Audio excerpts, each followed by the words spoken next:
Good evening to all the participants. Am I visible? Am I visible?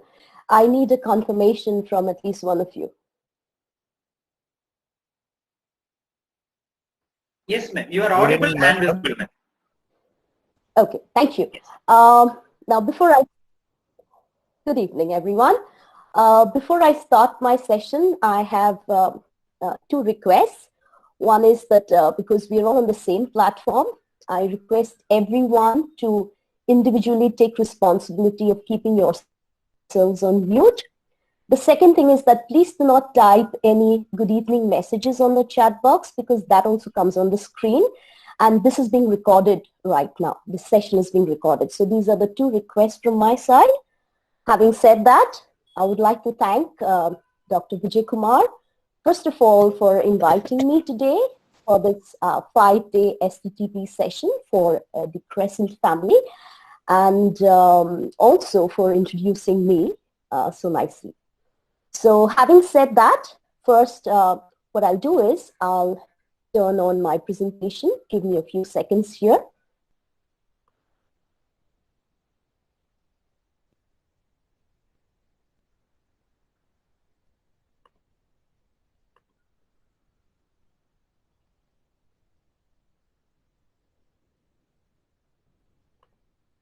Okay.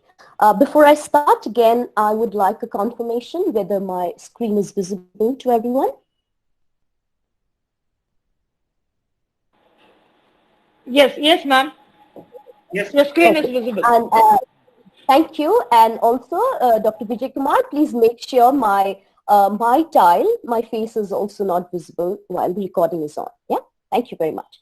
Okay. So as Sir has already mentioned, today I'll be talking about some of the newer areas of research, not only in literature, but also in language. But before I start, I would also like to mention that I'm predominantly a language teacher.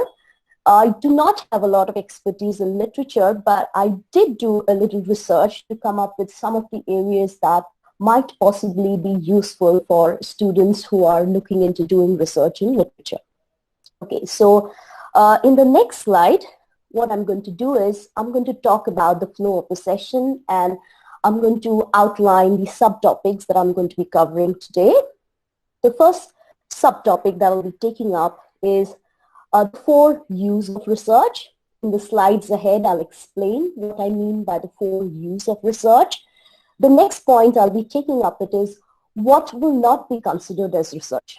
A lot of research work goes around, but most of them are actually not worth calling research. So we will be looking at the aspects, which define good research and the things that, stop your work from being a good research work. The third point I'll be talking about that it's time for a change in perspective. Somehow we Indians are, frozen in time. We have not moved beyond a certain topic, certain topics in certain areas. So today I would like to show you the urgent need for a change in our perspective, because we are way behind in terms of research as compared to the other countries of the world. And the last point that I'll be taking up, which is the prime focus of today's webinar, is about the upcoming areas of research, both in English literature and in language. So coming to the first subpoint, I'm going to be talking about the 4 U's of research. Now, these 4 U words, you will not find it anywhere on the internet because I coined them. And the first one I'm going to be talking about is that research should be unique. That means your findings should be completely new, it should be novel, and it should not be a copy, it should not be a repetition, it should not be a summarization of someone else's work. So there has to be the novelty factor, the originality, and the uniqueness is what defines good research, the very first parameter of good research. The second point, the word that I'm going to use is useful.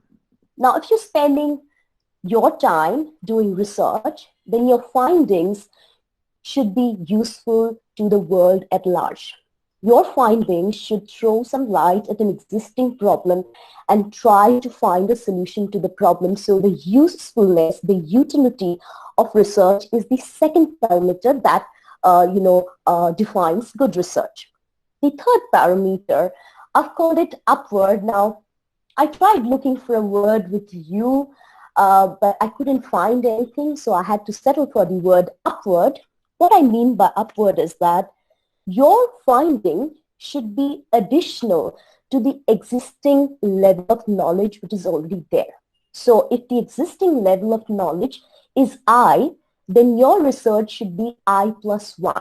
The plus 1 would be your contribution to the world. So the knowledge that you're providing should be up and above or up and beyond the existing level of knowledge, and that's why I'm calling it upward. And the fourth point is that your research should be universal. Now, what I mean by universal is that if you publish your research, whether in the form of a thesis or you publish it in the form of an article, it should be acceptable not only in your university, in your city, in your country, but it should be acceptable worldwide. Everybody who reads through your work should be willing to accept it as good research, and it should be helpful at the end of the day. So these are the 4 U's which I feel defines good research. Now, when we're talking about good research, we also need to look at what is not good research. So in the next slide, I'm going to be talking about what stops your work from being called a research work. Now, the first one is that every research, the starting point of every research should be a question. If you have a question in mind and you want to find an answer, what you're engaging in necessarily is research. So if you look at a problem, you want to find a solution to the problem, and you ask yourself, how can I go about finding a solution? What you're doing is you're getting into research. So the least a good research should have is that it should have a question at the starting point, and it should be able to answer that question. If it cannot answer any question, it is no research at all. The second point is that I have seen a lot of conference papers, a lot of journal articles where, researchers, scholars, what they're doing is they're going to different sources, different journals, picking up the work of other people, paraphrasing it, they're summarizing it, and they're passing it off as a research work. Now, if you're just doing a review of other people's work without adding anything of your own, without adding any perspective of your own, any contribution of your own, then again it fails to be research work.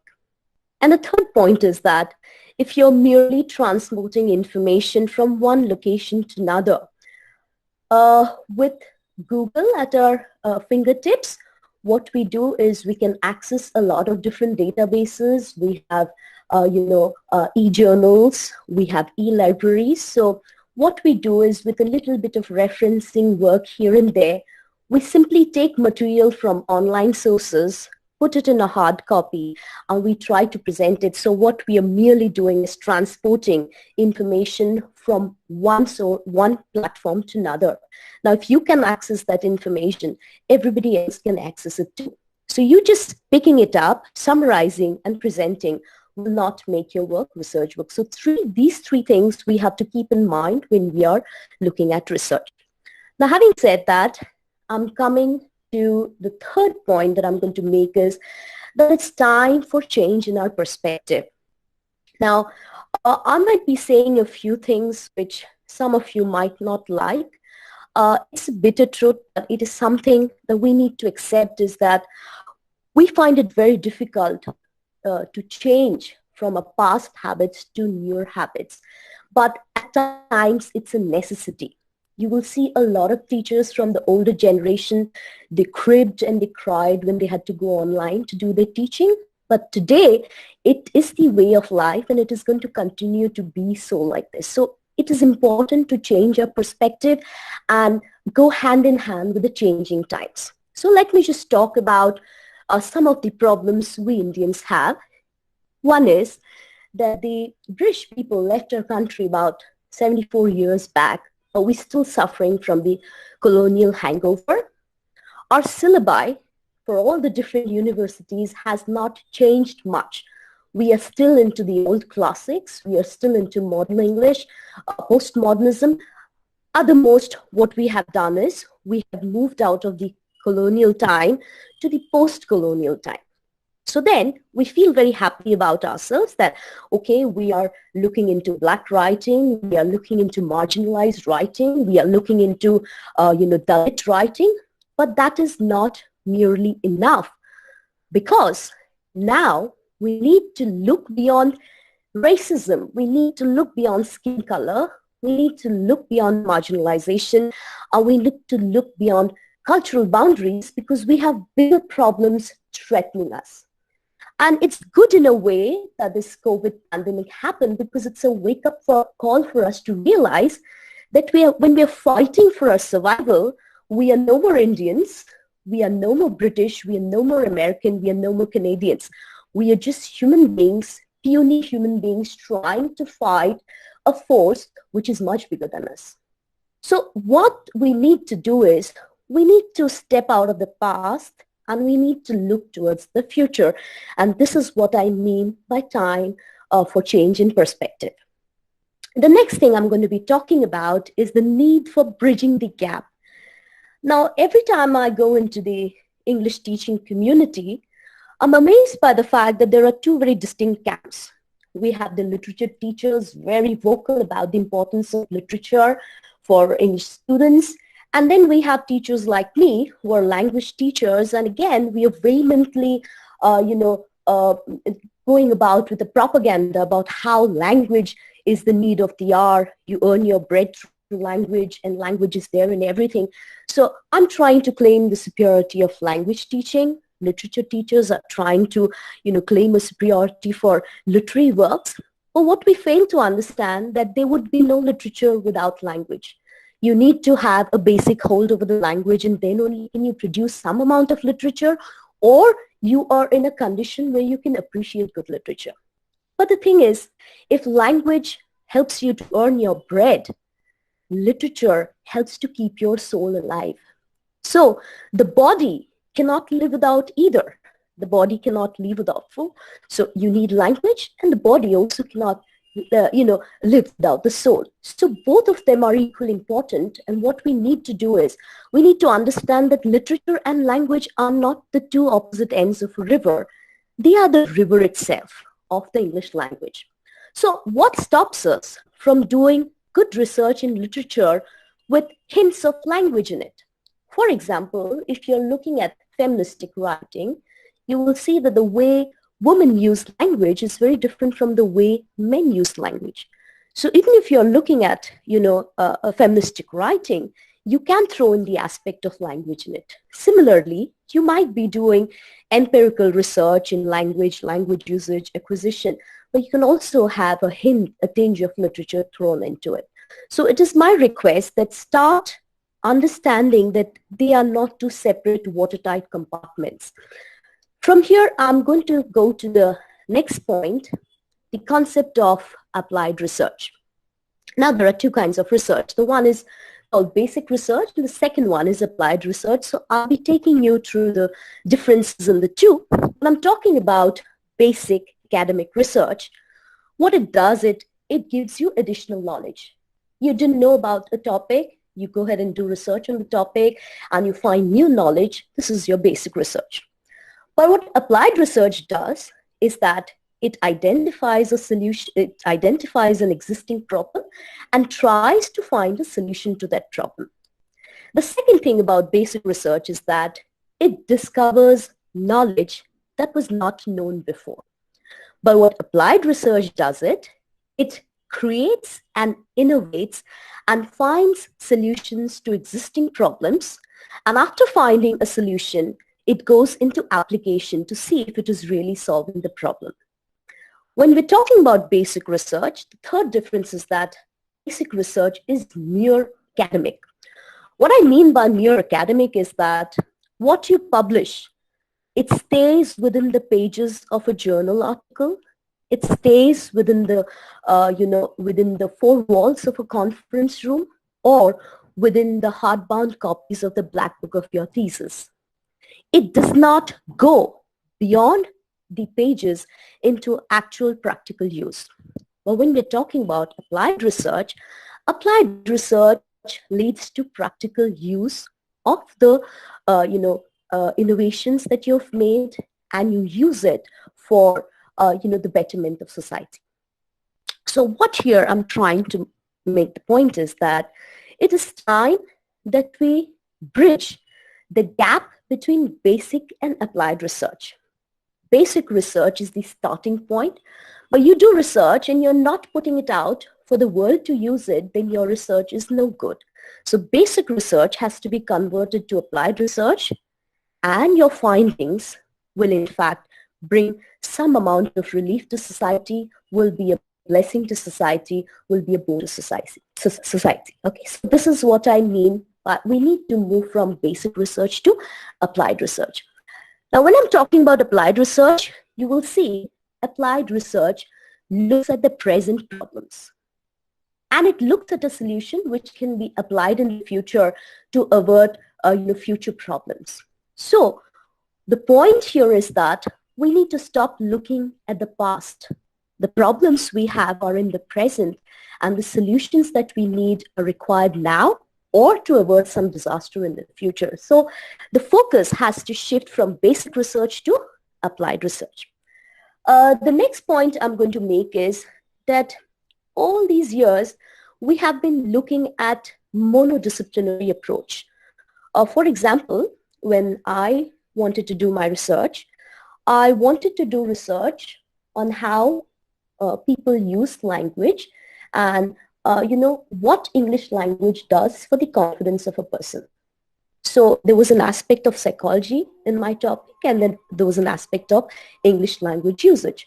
So I went to the psychology department, they refused me. I went to the sociology department, they also refused me. Ultimately, I had to come back to the English department and register myself. But I was stupid enough not to realize that I still could do an interdisciplinary research by unofficially taking a guide from some other department. But the students these days are smart enough, and they shouldn't be repeating the mistakes that we have done. You might be registered in the English department, but there is nothing to stop you from going and approaching an expert from the psychology department or from the history department and doing an interdisciplinary research.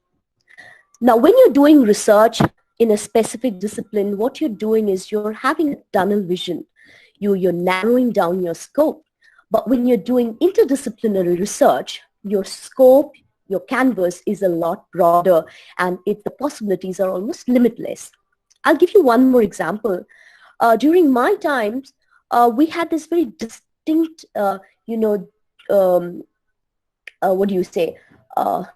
separation between the science students and the art students. And my father is an engineer, and he was very upset when I chose to go into arts, because according to him, only the ones who are not mathematically or logically strong people would go into the arts stream. People who are smart and intelligent generally go into the science stream. But today, I'm glad to say that computer programmers are working with linguists like us. And today, if I train myself, I can use my linguistic skills and I can start coding as a computer programmer, because now is the time for interdisciplinary approach to solving problems. So today, if you are using Siri, it is because computer experts have been working with linguists to come up with something like Siri, or to come up with something like the Microsoft Assistant, Microsoft Assistant, the Apple Assistant. So this is where we need to change our thought process, that we'll not be doing research only in English. Combine English with history, combine English with psychology, with sociology. This is how the newer age research is happening. The next thing I'm going to be talking about is we need to understand the future of humanity.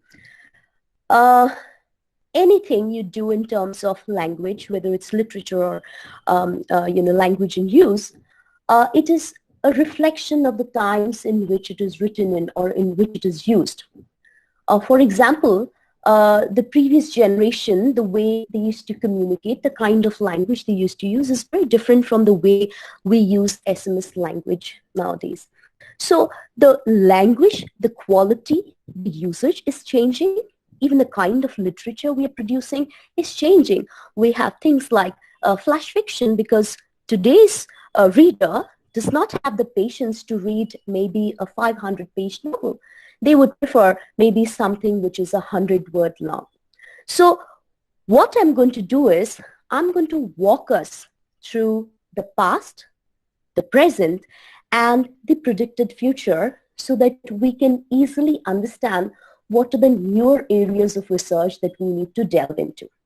So when we're talking about humanity, I was aware of the word humanism, okay, where it talks about the superiority of man, the intelligence of man. But I came across two other new terms, and it took me about 3 days of studying to understand these two new terms, and I'm going to be sharing them with you. Now, when we're talking about human beings, we measure human beings on two axes. In the horizontal axis, we talk about human beings and about their intellectual capability, how smart they are.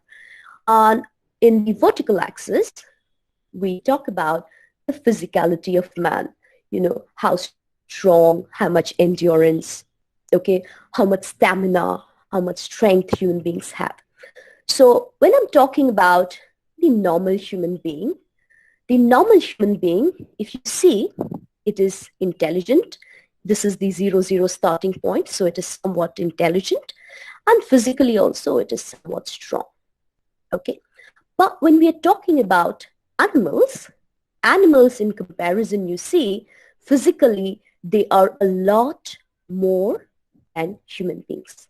They are higher than human beings along the vertical axis. But when it comes to intellectual capacity, animals fall short, or they fall behind human beings, though some of the animals like dolphins and maybe chimpanzees are almost as smart as human beings. But when I'm talking about humans, these humans are the humans of the past generation, for example, the generation of my grandparents.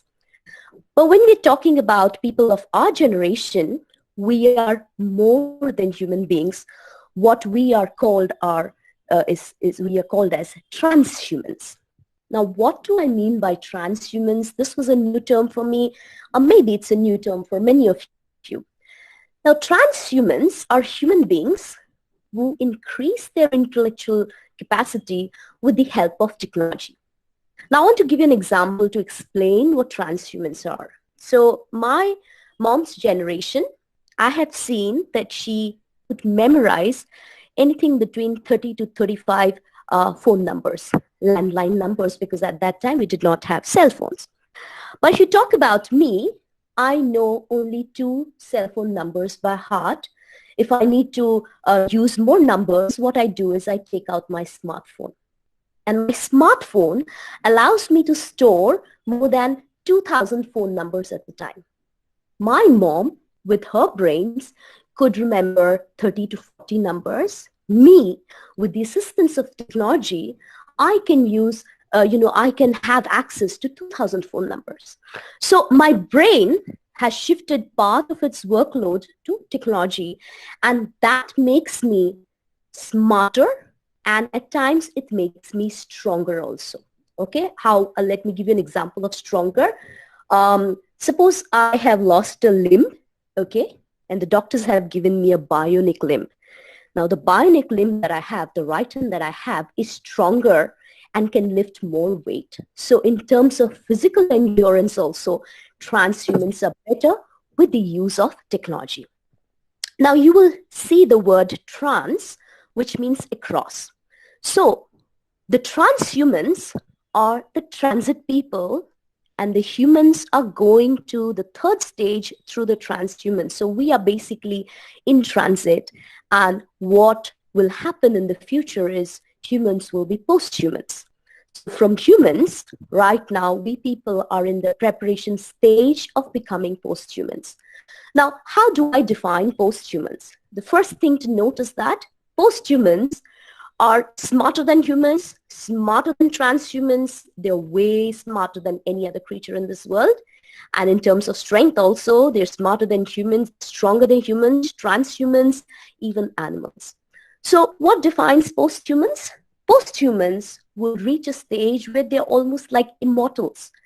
Their lifespan might be anything between 200 to 300 years, because by the time, with the help of genetic engineering, we would have got rid of all physical diseases. We would have got rid of all weaknesses. Okay, we're superhumans. And what defines superhumans is the ability to control the forces of nature. See, humans cannot control the forces of nature. Even transhumans, we are not able to control the forces of nature. But a posthuman will be able to change the speed of light. They can change their own speed of traveling. So posthumans will be able to go from the past. They can jump to the future. They can come back to the present. So they'll be capable of time travel. They'll be capable of teleporting. They'll be capable of telepathic communication. And this is not a fantastic future. It is going to happen. And this is why we need to understand the future of humanity. And we need to change our thought process, because everything is going to change because the way we are evolving. This is part of evolution. And literature and language is not separate from evolution. So if I simplify through popular movies, I think here you'll be able to associate better with what I'm saying is that if you're talking about humanism, you know, man is supreme, superior, intellectually superior than any other being, then I think the character of Sherlock Holmes is the perfect example. He's terribly smart. He can do a lot of unique things because of his smartness, but physically he's not very strong. So he is the epitome of the human figure. Next, I'm going to show you the transhuman, and you can immediately recognize this picture as that of Iron Man. Now, Iron Man is an ordinary man like you and me, but because of that expensive suit that he wears, he's capable of tremendous feats, not only in terms of physical feats, but also intellectual feats. So that makes him a transhuman. This piece of technology, this red suit, is what takes him from being a mere human to a transhuman. Now, I was thinking of examples for a posthuman, and the one that I could find that comes closest to a posthuman is the character of Flash from Marvel Comics. Now, Flash, he was an ordinary human being, but he goes through an accident where he gets some chemical, spilled on himself. He goes through some genetic modification, and he becomes capable of, generating tremendous speed of running. That's why he's known as Flash.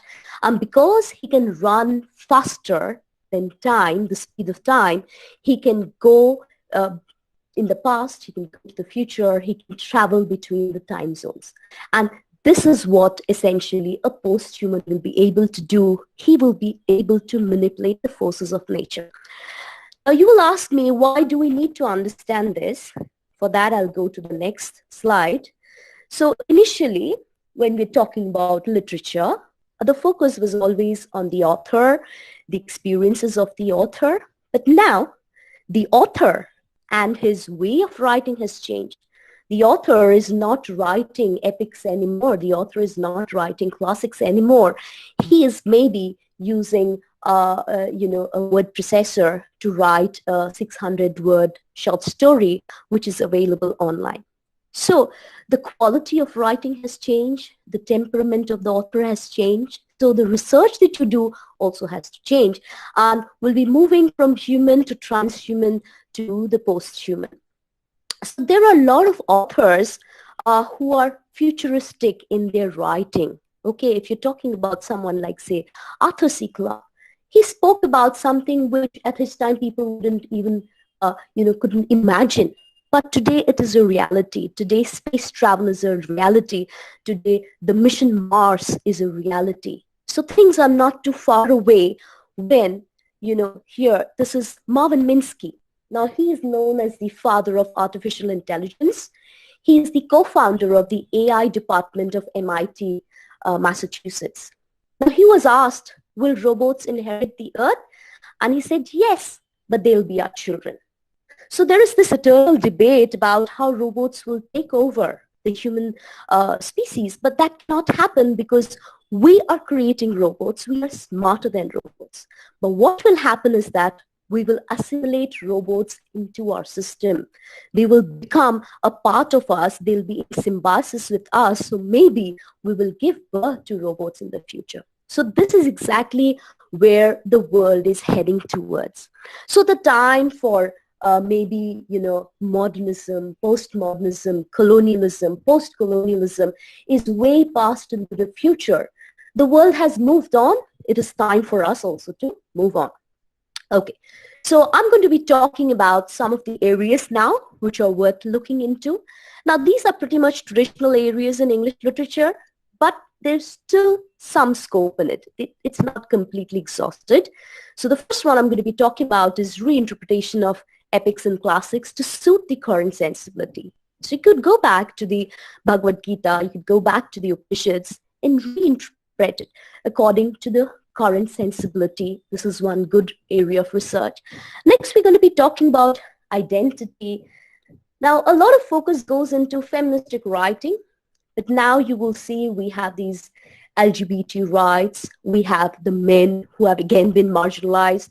We have sexual identities. We have cultural, ideological identities. So this is one aspect that you can go into. The other aspect, which I personally find very interesting, is translation of regional work. Now, there are so many fantastic authors that I can never read because nobody is bothering to translate them. So a question arises in my mind. Am I happy with reading a poor translation or not reading the work at all? And I answered to myself that I'd rather read a poor translation than not know maybe what a Malayali author wants to say. So, these are areas of research which are surveyable. You can do surveys and you can do wonderful work in terms of, translation of regional works. And the last one here, it's a traditional area. Many of you are already into it, is comparative literature. Instead of looking at Black writing or Caribbean writing or Canadian writing, compare different types of writing, and what you have is comparative literature. Now, in the next slide, I'm going to be moving at the newer areas. This is where our interest lies because it is relatively unexplored. I did not say it's unexplored, but in India at least, it's relatively unexplored. The first one being global diffusion and travel trajectories. Now, with the amount of money that we have now in our pockets, boundaries have shrunk, we're able to travel, and a lot of travelogues are making appearances. So it's a good, avenue or good direction of research in today's times. The next one is eco-criticism. Now, this word has been around for quite some time. With the pandemic, suddenly you will see there'll be a mushrooming. Already with the greenhouse effect and all, people were worried about the future of the earth. Now it has become even more so. This is an interesting area of research. This one I really love, this graphic novels, comics, and society.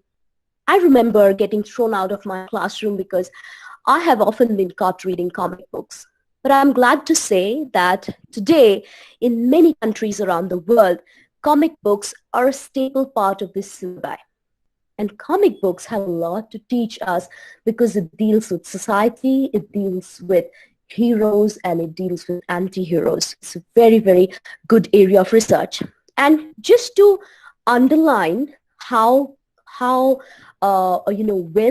well received comics are, you just have to see the number of movies DC or Marvel produces in a year and the kind of box office ratings they get. It just shows how much people love comics and graphic novels. The fourth one I'm going to be talking about is hypertext fiction. Very much like Wikipedia, you want to know more about a certain word which is underlined, you click on it, it takes you to a different page. So hypertext fiction is non-linear fiction. I have an example in the slides ahead. I'll explain with that. Next, we have microblogging. Gone are the days of blogging. Nobody has the patience to read a 3-page blog. People have moved from blogging to microblogging. Today on Twitter, you have short stories put up known as Twitterture. Okay, so I'll be giving examples of the last two types. So in the next slide here, this is an example of the difference between a linear story and a non-linear story with the help of hyperlink.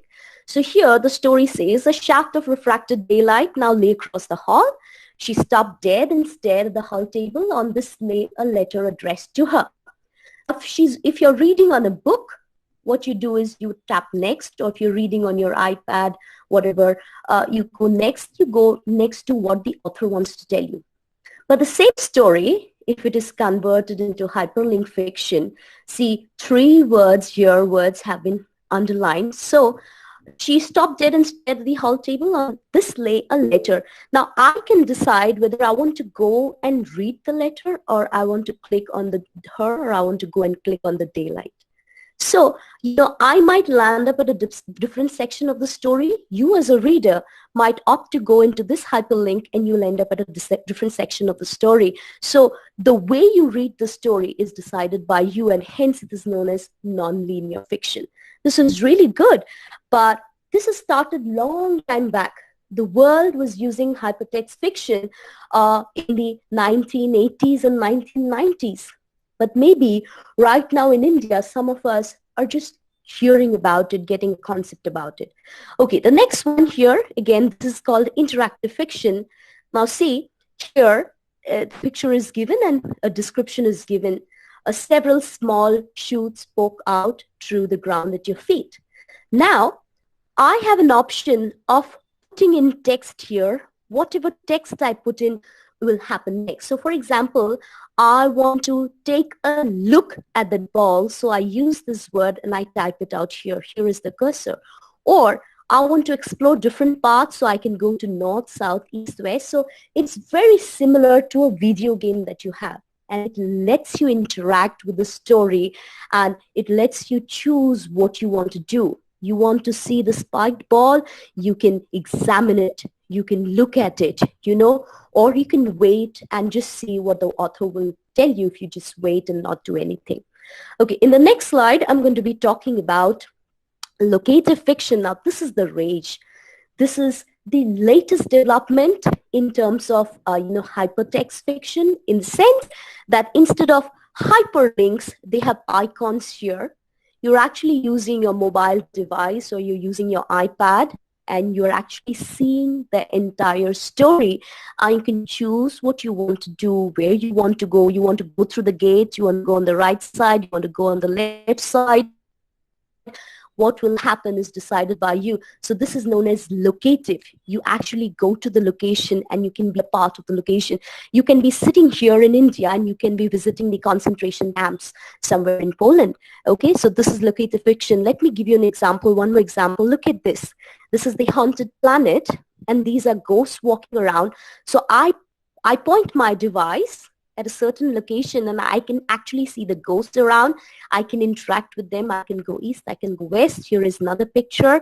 See how locative fiction works. These arrow lets you navigate 360 degree, and these are the command buttons that allows you to go and read the story in the way you like and interact with the story. And the last picture here, see, it involves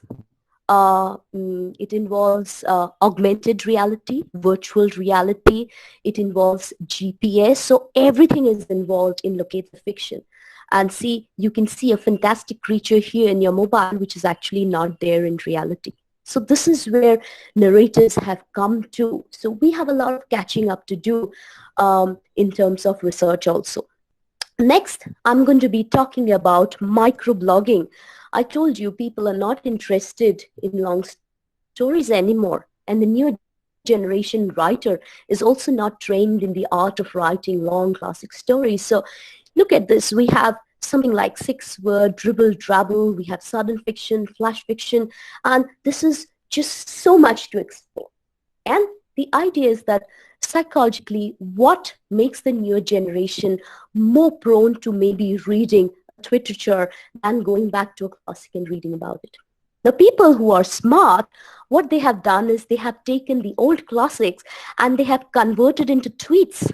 They have taken all the works of Shakespeare and they have converted into tweets, what has happened is the newer generation who will never make the effort to go back and read Shakespeare because it's too boring for them is actually reading Shakespeare's work only because of the tweets that people have made an effort to make.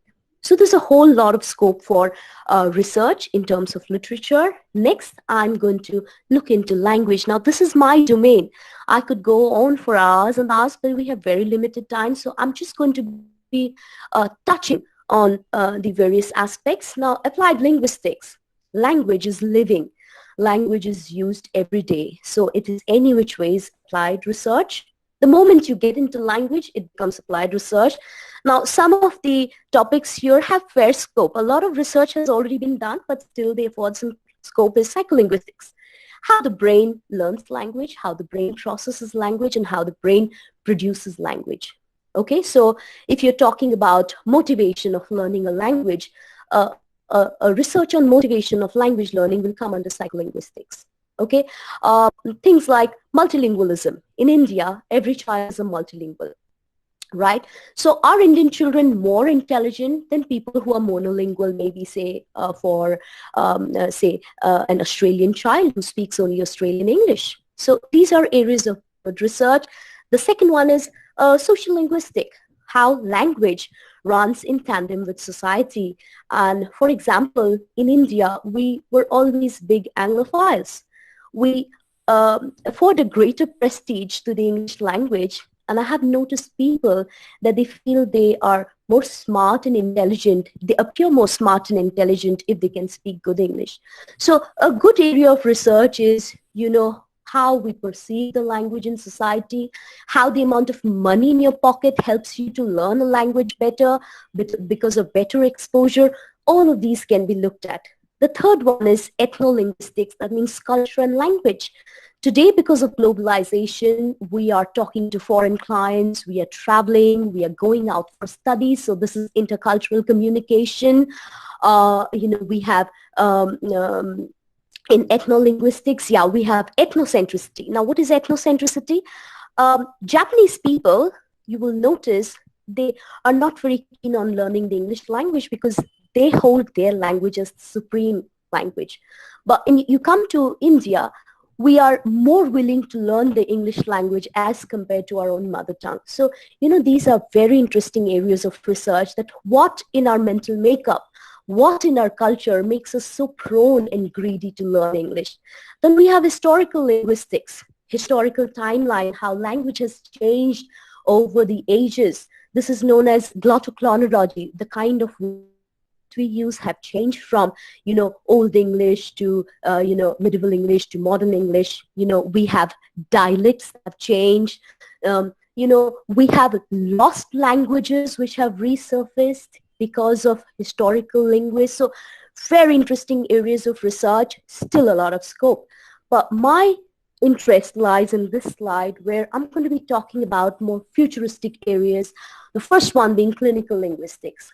Now, clinical linguistics talks about disability in people in terms of learning and producing language. For example, people who are mutes, people who cannot talk, have aphasia, people who have hearing disability, people who have a processing disability, reading disability. This is clinical linguistics and how linguists are helping them to overcome these problems. Okay, so in clinical linguistics, you have something like a hand glove which reads your hand gestures and converts it to spoken language. So this is how much, what do you call it? Finding the word, how far we have gone into the future. The second one, we have forensic linguistics. So this is fantastic. How criminals are apprehended with the help of linguists. How people who are sending ransom notes are caught. How terrorists who are sending voice messages are caught. How murderers are caught because of fake suicide notes that they have written. This is all in the arena of forensic linguistics. And then we have computational linguistics, the best one of all. This is absolutely limitless. Siri is nothing now. Everybody is using Siri. You know, we have gone way beyond Siri or voice commands. You have automated essay checkers. You know, you have automated systems which interact with you. For example, if you call up the airline, there is no human being at the other side of the line talking to you. There's actually an automated, artificially intelligent computer which is talking to you, understanding your queries and giving your answers. So, you know, computational linguistics has gone ahead a lot, but what it's still working on is it cannot understand tonal variation. For example, if I give you a compliment by saying that, wow, you're looking so beautiful, you can make out the sincerity in my voice. But if I say, wow, oh, you're looking so beautiful, you can make out that I'm being insincere. The human is able to make out, the computer still is not able to make out tonal inflections, nor is the computer still in a condition to understand facial expressions. So these are the areas that right now linguists and computer specialists are working on. So in the next slide, I'm going to be talking about John Olson. See, he's one of the most leading experts in forensic linguistics. And let me just show you an example. This person, he killed his girlfriend, put a body in the garage and set fire to it. And to buy himself an alibi that he was, you know, in the house while all this thing happened, he took her cell phone and he typed through her cell phone as if she's still alive, while in fact she was dead. But the problem with this guy is that he does not put a space after comma. Whenever he types, his nature is he forgets to put the space, and this is how the linguist was, you know, John Olson was able to catch the criminal just by the way he uses commas. And there are so many cases, you know, where, you know, suicide notes have been taken to be fake. That means you murder someone, you write on behalf of that person, and you're caught. You know, the authentication of voices. There are so many times, you know, we are not able to figure out whether Osama bin Laden has sent this message or not. But due to, you know, forensic linguistics, due to voice matching and things like that, people have done wonders. Okay, next here we have Thomas and Naveed. These are very young students at MIT, and see, in terms of clinical linguistics, they have developed this glove. This glove can pick up your hand gestures and convert it into speech, and they are calling it the sign aloud, and they have won a fantastic prize for the invention, and they're just kids. Look at this one here. In terms of computational linguistics, researchers are now working on combining not just speech, but also recognizing facial expressions to interpret data. So this is how far the world has come. The world is going to move into the post-human era, so we also need to look at different topics. I have a few very detailed sessions on these topics. I would request all of you to visit my channel, which is called Tall Talks from a Short Lady. And this is how my channel looks. These are the past webinars, and these webinars are in great detail. So I'll be very happy if you people visit and subscribe. And here is my phone number. You can WhatsApp me if you have any queries, or you could also mail me. And with that, I'll say thank you. And I'll come back to my slide, and what I'll do is I'll post the link to my channel, and if you really felt that my webinar was of any help, then please visit my channel, and I'll be very glad if you subscribe. So let me just post my link here. It will take you maybe 10 seconds to go in and have a look. And sir, I'm ready for questions if there are any.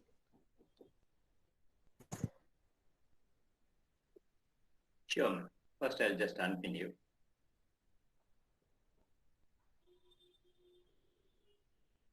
Just a minute. Just give me a sure, second, sure. ma'am. No hurry. Yeah.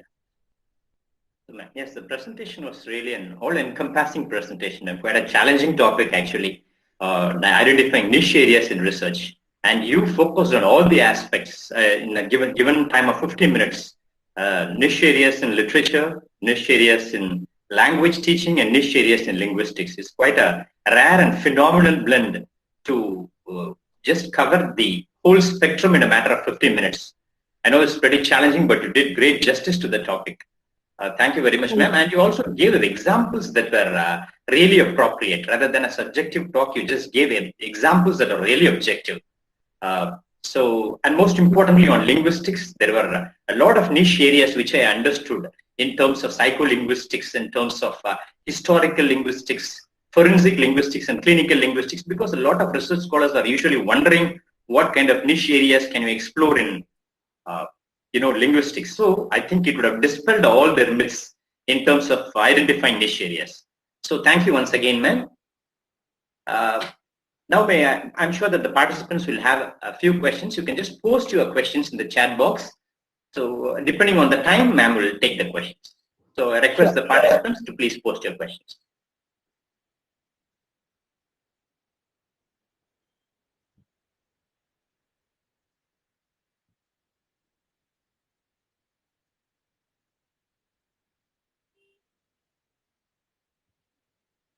Okay, ma'am. The first question is from Tanish. She asks, ma'am, can we do a PhD research on subtitles of videos?